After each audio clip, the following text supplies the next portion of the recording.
Now we go to the final quality of those people that aspire to be leaders of the people, whatever level of leadership you aspire for.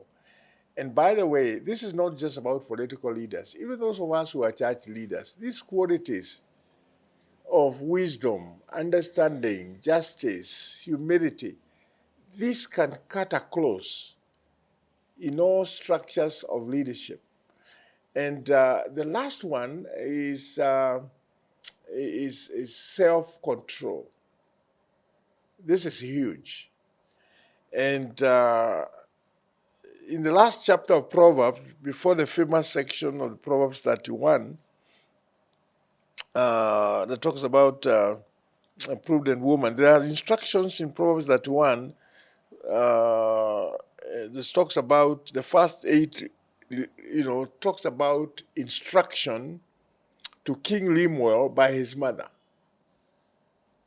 And the instructions are chiefly about justice and about self-control. The king is told to exercise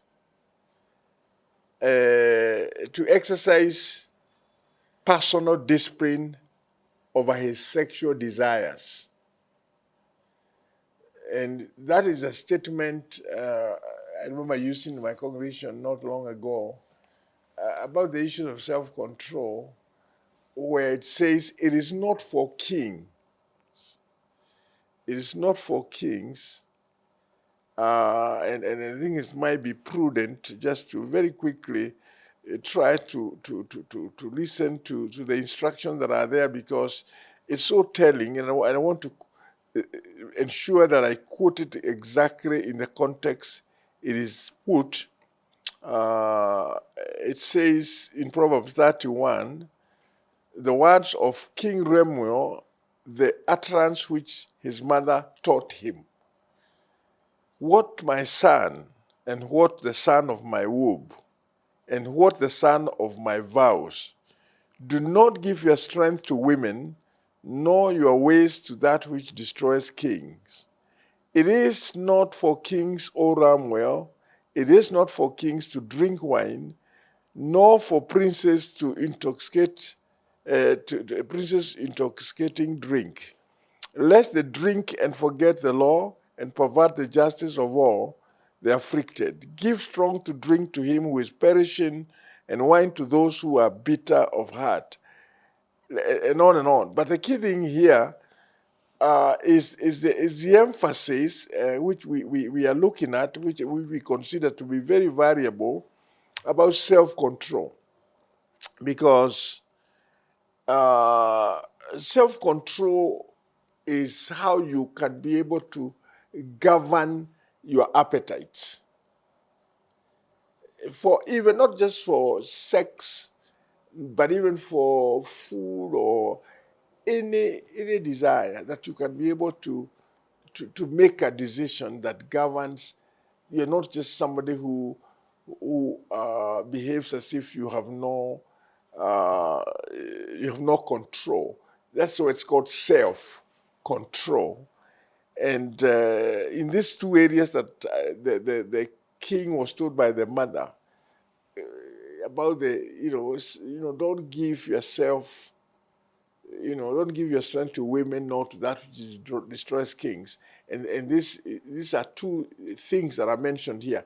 And it's so regrettable that, especially some of the things that have been reviewed from us parliamentarians, an exposure of a lot of them being involved in sexual immorality. Of course, we will have some among them who are serious drunkards.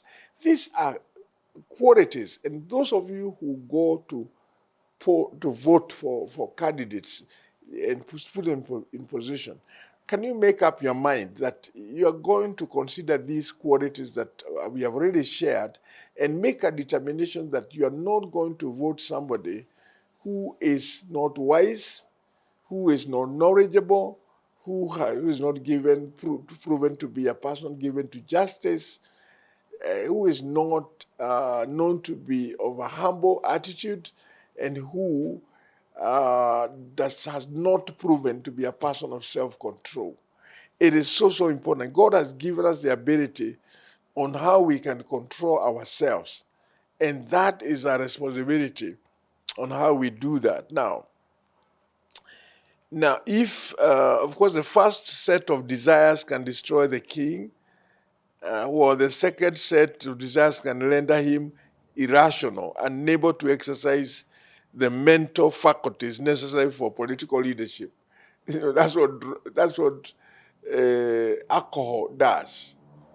When you are an alcoholic, it says that you are unable to exercise your mental faculties necessary for political leadership.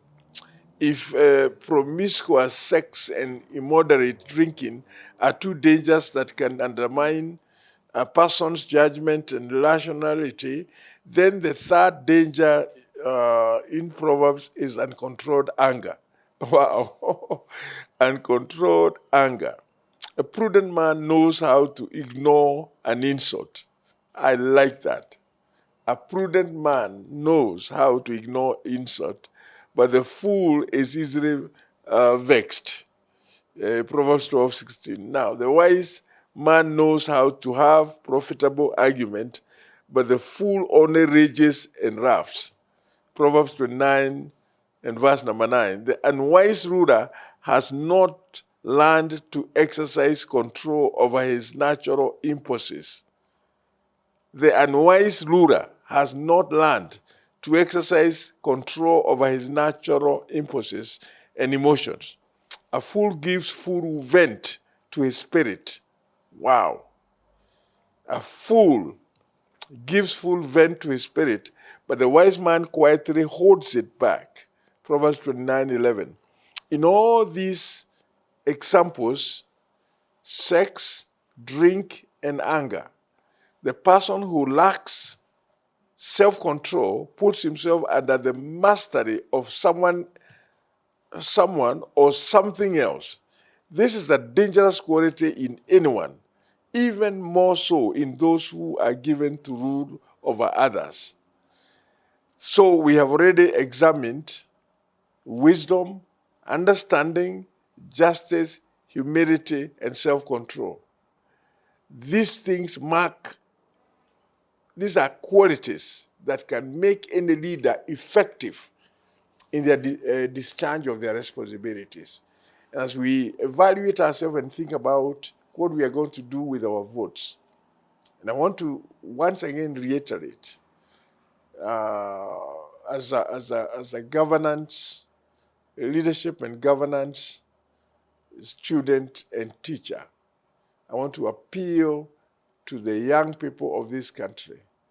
We know what a tragedy we experienced in June 2025, last year, when our young people were protesting the finance bill, and so many terrible things happened. Now you have a chance to register as a voter, to exercise your constitutional rights if you are age 18 and above, so that we can put responsible leaders in place. It doesn't matter how much noise you make. If you cannot be able to influence the outcome of an election, your noise is meaningless. And I mean this, it's meaningless. So, because the only thing that will be counted is not the amount of noise, but the amount of votes that each candidate will be able to qualify. So that's my observation, and we need to pray for our leaders, those who are currently in office, for God to convict them, because they still have a chance of adjusting to be men and women who are given to wisdom, to be given to knowledge, to justice, to humility, and self-control. The Lord bless you as you continue to follow our conversation in this very special program.